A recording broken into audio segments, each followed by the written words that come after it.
Все почти по-настоящему. Сотни единиц боевой техники, 4000 солдат из 11 стран отрабатывают военные действия в городских условиях. Специально для этого на одном из полигонов Литвы построили вот этот город.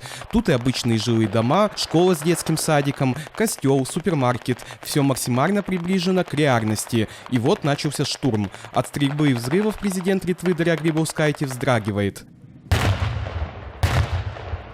Неприятеля правдоподобно играют канадские солдаты. Освободители – войска 3 балтийских стран, Польши и Великобритании. Журналисты замечают, выглядит эффектно, но масштабы учений все же далеко не такие, как по соседству проводит Россия. Президента это, кажется, не смущает. Мы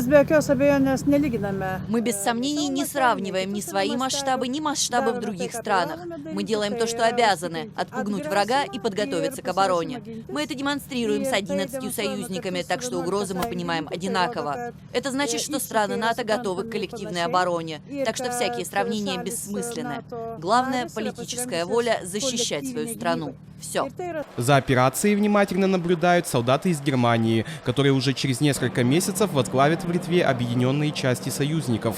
В освобождении города от противника они не участвуют, у них другие задачи. Да и с недавно опробованной в Литве германской реактивной системой залпового огня город не возьмешь. Руководство литовской армии не скрывает, союзники по НАТО нужны на случай классического вооруженного конфликта.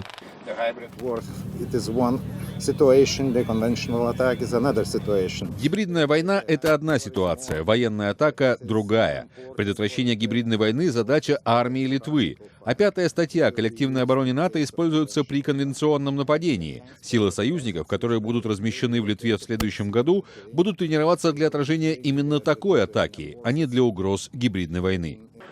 За осадой города наблюдают и американские солдаты. Скоро они получат особый статус в Литве. В Вильнюсе готовят первое в истории страны соглашение с США о военном сотрудничестве. За обязательство защиты Литвы солдаты США получат не только всевозможные налоговые льготы, но даже иммунитет от уголовного преследования. Впрочем, в соответствии с решением летнего саммита НАТО, фактически дислоцироваться они будут в соседней Польше. Ну а итог сегодняшних учений предсказуем. Победа союзников. Город пал. Денис Тарасенко. Настоящее время. Литва.